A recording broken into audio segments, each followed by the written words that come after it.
तुंगभद्रा नदी के तट पर आत्मदेव नामक एक ब्राह्मण रहते थे। काम अच्छा था, धन की कमी नहीं थी, भगवान की पूजा पाठ करते थे। अब यहाँ पर ये जब तक सुबह उठने के बाद भगवान की भक्ति ना कर ले, पूजा पाठ ना कर ले, भोजन ना करे, वहीं पर एकदम विपरीत पत्नी, वो जब तक उठने के बाद एक दो घर में कलह ना करवा दे, वो भोजन ना करे। अलग अलग स्वभाव है। और इस पर भी वो चिंता में नहीं था। वो भगवान से यही कहता कि ऐसी दी है तो आप में लगा हुआ हूं, बहुत अच्छी दी होती तो उसी के पीछे लगा रहता। तो वो इस पर भी उसने अपनी खुशी ढूंढ ली थी। उसे दुख एक ही बात का था कि उसे कोई संतान नहीं थी, और उसने हर तरीके से कोशिश कर ली पर उसको संतान नहीं हो रही। एक दिन उसके मन में विचार आया कि मुझे नहीं हो रही, तो वो गौ माता एक दिन लेकर आ गया कि गौ माता के जो बछड़ा या बछड़ी होगी उसको अपनी संतान मानकर पाल लूंगा। अब दुर्भाग्य ऐसा कि वो गौ माता भी बांझ निकली। अब उसको लगने लग रहा है कि मैं मनहूस हूं, मैं जिसे इस घर के अंदर लेकर आता हूं उसको संतानें नहीं होती। और मैं हमेशा एक बात कहती हूं कि मनुष्य अपनी जिंदगी खुद खराब करता है, उसको किसी और की जरूरत। अपने आप को नकारात्मकता तक ले जाने की कला मनुष्य के अंदर अच्छी खासी से भरी हुई है। मनुष्य खुद करता है ये बात। एक नकारात्मक विचार 100 नकारात्मक विचारों को निमंत्रण देता है। इसका मैं सबसे बड़ा उदाहरण देती हूँ कि जो खास करके युवा बैठे हैं। मान लीजिए एक बच्चा है, 11वीं या 12वीं का पेपर है उसका कल। अब उसके मन में पहला विचार आया, पेपर अच्छा नहीं गया तो। यहां से शुरुआत होती है।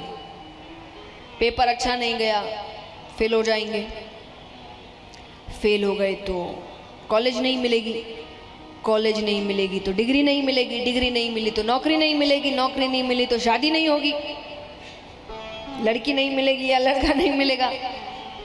ये हो गया, समाज क्या कहेगा, परिवार क्या कहेगा, ये क्या कहेगा, भविष्य का क्या होगा। कल पेपर देना है उसको, और यहाँ शादी बच्चे तक की प्लानिंग उसकी चल रही है।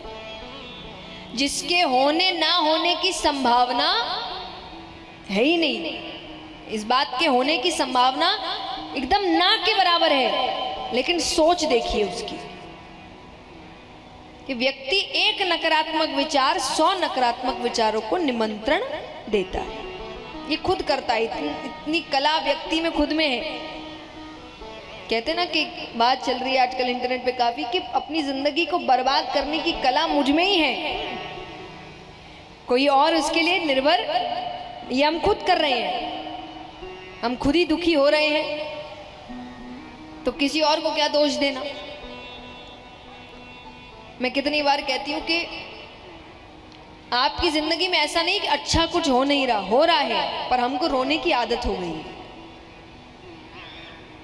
आप अधिकतर व्यक्तियों से पूछिए कि कैसे हो, क्या हाल, अरे पूछो मत, अरे पूछो मत। उसकी जिंदगी में बहुत चीजें अच्छी भी चल रही होगी, लेकिन आदत पड़ गई है रोने की।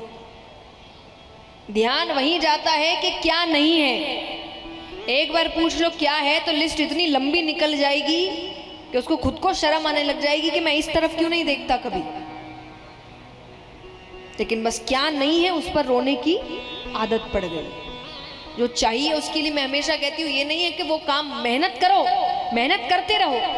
रोने से अगर आपको आपकी चीज मिल जाएगी, आप जिंदगी भर रोइए, पर मिल जाएगी क्या बताओ?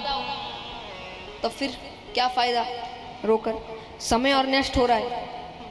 इसका मतलब ये नहीं रो मत, रो लो 15 मिनट, 20 मिनट, आधी घंटा, एक दिन। कुछ गलत हुआ पूरा एक दिन रोइए कि आज रोने का दिन है, कल से ये नहीं। कल से उठो और काम पे लगो। महीनों तक एक ही चीज कर रहे हैं, रो ही रहे हैं, मेरी किस्मत खराब है। और एक बात याद रखना, सनातन धर्म हमेशा कहता है कि आपके जीभ पर मां सरस्वती बैठती है। आप जो बोलते हैं सच हो जाता है। जो व्यक्ति कहेगा कि मैं बहुत खुश हूं, मेरी उन्नति हो रही है, मेरा सब काम हो रहा है, उसका धीरे धीरे सब काम होता जाएगा। जो कहेगा मैं बर्बाद हूं, मेरी किस्मत खराब है, धीरे धीरे उसकी किस्मत सच में खराब होने लगती है। तो दिन भर बोल ही रहा है, कुछ अच्छा बोल ही नहीं रहा, तो अच्छा होगा कैसे?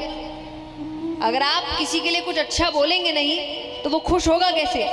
कि आप दिन भर किसी को गालियां दे रहे हो और फिर कह रहे हो कि अरे ये मुझसे प्रसन्न क्यों नहीं हो रहा। दिन भर जिंदगी को गालियां देते रहोगे तो जिंदगी कैसे प्रसन्नता देगी आपको?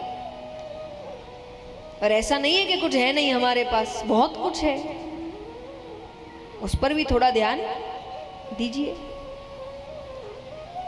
तो अब वो नकारात्मक विचार आ गया उसके मन में कि मैं मनहूस हूं। अब वो विचार इस हद तक चला गया कि अब उसको लगने लग रहा है कि ऐसी जिंदगी का क्या फायदा, इससे अच्छा तो आत्महत्या कर लेते हैं। इतनी मुश्किल से मनुष्य जन्म मिलता है और व्यक्ति कुछ दुखों के कारण ऐसा विचार ले आता है। वो जाते हैं आत्महत्या कर, पानी में कूदने ही जा रहे हैं कि पीछे से एक ऋषि खींच लेते हैं। क्या कर रहे हो? इतनी मुश्किल से मनुष्य जन्म मिलता है, ऐसे ही त्याग दोगे?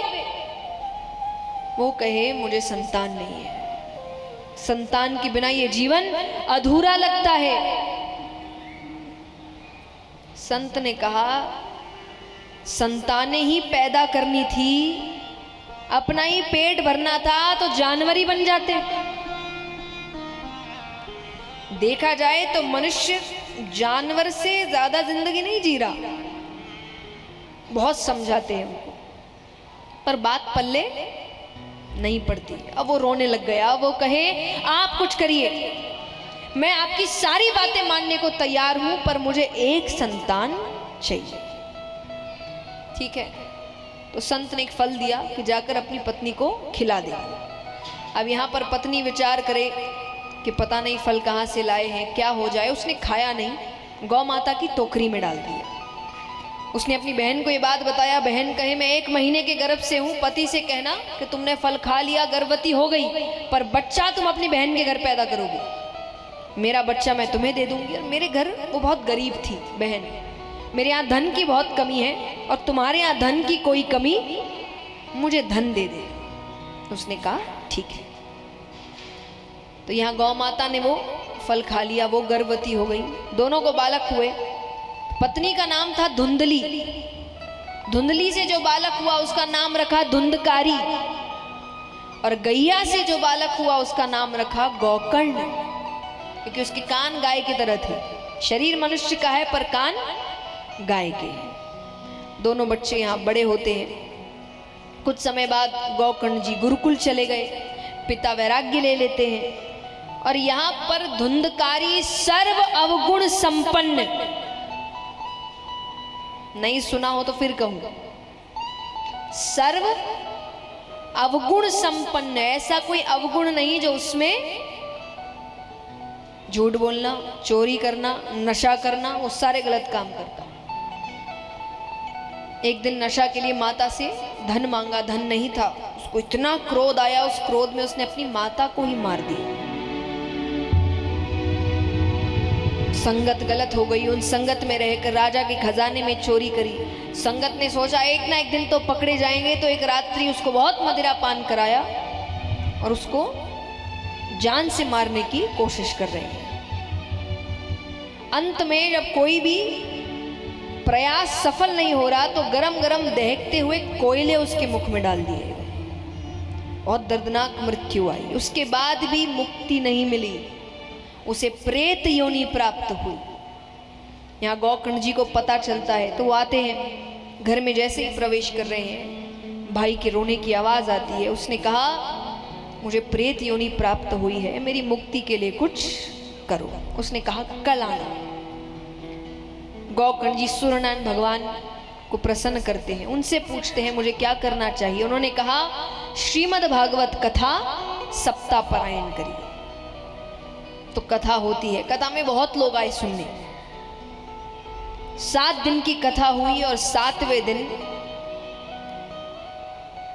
जो व्यक्ति 7 दिन पहले महापापी था, 7 दिन बाद उनको लेने भगवान का विमान आया। अब विमान आया तो गौकर्ण जी ने कहा कथा सबने सुनी है, विमान इसके लिए क्यों? तब उन्होंने बड़ी सुंदर बात बताई जो आप सबके लिए भी जरूरी है। उन्होंने कहा केवल सुनने से कल्याण नहीं होता, कि बाकी सब तो कथा सुनते, घर जाते, भूल जाते, अपने कामों में लग जाते, पर ये यहीं रहते तो प्रायश्चित करते, चिंतन करते, रोते कि उनको क्या करना था और उन्होंने क्या किया। तो 7 दिन में उनके सारे पाप धुल गए। तो इन बातों को ध्यान में रखकर कथा दूसरी बार होती है, और फिर दूसरी बार जितने भक्तों ने कथा सुनी उन सबके लिए भगवान का विमान आता है और सबको भगवान के धाम लेकर जाता है।